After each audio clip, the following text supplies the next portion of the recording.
The Las Vegas Grand Prix has concluded, and despite Silver Arrow's aspirations for better results than P7 and P8, the team can draw numerous positives from the race weekend. A discovery within the W14 might influence the development of the W15 in a positive direction. Curious about what Mercedes uncovered during the race? Stay tuned. The Vegas Grand Prix presented a mixed bag for Mercedes, with their car slightly lagging behind the leaders during qualifying but displaying improved pace during the primary race. Unfortunately, racing incidents forced both drivers to embark on recovery drives. Lewis Hamilton climbed from P19 to P7, while Russell made an impressive comeback from P9 to P4, only to drop to P8 due to a 5-second time penalty.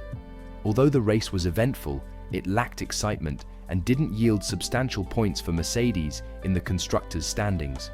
Ferrari outscored them by 16 points, narrowing the gap to just 4 points for P2 in the constructors.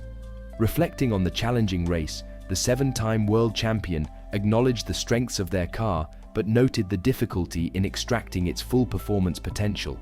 Despite a lackluster qualifying, both drivers showcased the car's pace during the race. Sharing a similar contract to Hamilton, George Russell expressed positivity about the car's strength in Vegas and hinted at a potential podium. However, a late race incident with Verstappen dashed those hopes. Russell took responsibility for the mishap, expressing disappointment at missing out on a podium and acknowledging the recurring theme of missed opportunities in their season. Looking ahead to Abu Dhabi, both drivers emphasized the positives to carry forward. While disappointed with the lost podium opportunity, there is a determination to perform strongly in the final race to secure P2 in the Constructors' Championship despite the challenges faced throughout the season. The Las Vegas race shares similarities with low downforce tracks like Monza. The circuit, featuring slow-speed corners and a low downforce setup akin to Monza, is generally perceived as less favorable for the W14. Surprisingly, the W14 demonstrated impressive speed in Vegas, ranking as the 3rd or 6th fastest car. Mercedes has historically struggled with top speed, evident in the draggy nature of the W14 at Spa and Monza. However, during Las Vegas qualifying, Russell, who secured the 4th fastest time, stood out as the fastest on the straights, an unusual feat. In the Grand Prix, Hamilton and Russell consistently reached around 350 km/h, marking some of the fastest speeds recorded on the speed traps. Notably, Hamilton's maneuvers at turn 17 on the finish straight showcased the car's exceptional straight-line speed, solid mechanical foundation, and high downforce. This suggests the W14, tailored explicitly for the Vegas circuit, achieved a commendable race pace, indicating the team's successful balancing act between downforce and straight-line speed. Adding to these positive aspects, tire wear at the cold Vegas track was relatively manageable compared to other teams. Contrastingly, at the previous Interlagos race, Mercedes faced challenges with downforce, tire wear, and straight-line speed. Hamilton described the W14's performance at Interlagos, citing overheating tires, sluggishness on straights, and a lack of grip in corners. Speculations arose about the floor and ride height being contributing factors. Toto Wolff, addressing Brazil's struggles, identified faults in the setup but didn't pinpoint a singular reason for the performance drop. Ride height was suspected as a significant factor, leading the team to focus on this aspect for the Vegas race. The W14 observed sparking around the Vegas straights confirmed the team's pursuit of a lower ride height. Mercedes improved top speeds by utilizing the same low downforce package as Monza and Spa, but with a lower ride height. They maintained substantial cornering speeds, showcasing a well-tailored setup for the Vegas circuit. The confirmation that ride height played a crucial role in the team's challenges in Brazil highlights a significant breakthrough. Equally noteworthy is the affirmation that the new floor represents a positive step in the team's aerodynamic development, particularly in addressing the issues faced at the Interlagos circuit. This development is especially encouraging for Mercedes, as it indicates progress in areas where they encountered difficulties previously.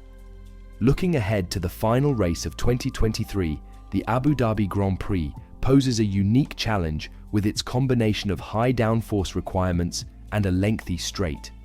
Reflecting on the struggles faced with the W13 at this track, where finding a compromise between downforce and top speed proved elusive due to the car's draggy nature, Mercedes is poised to leverage the lessons learned from Vegas.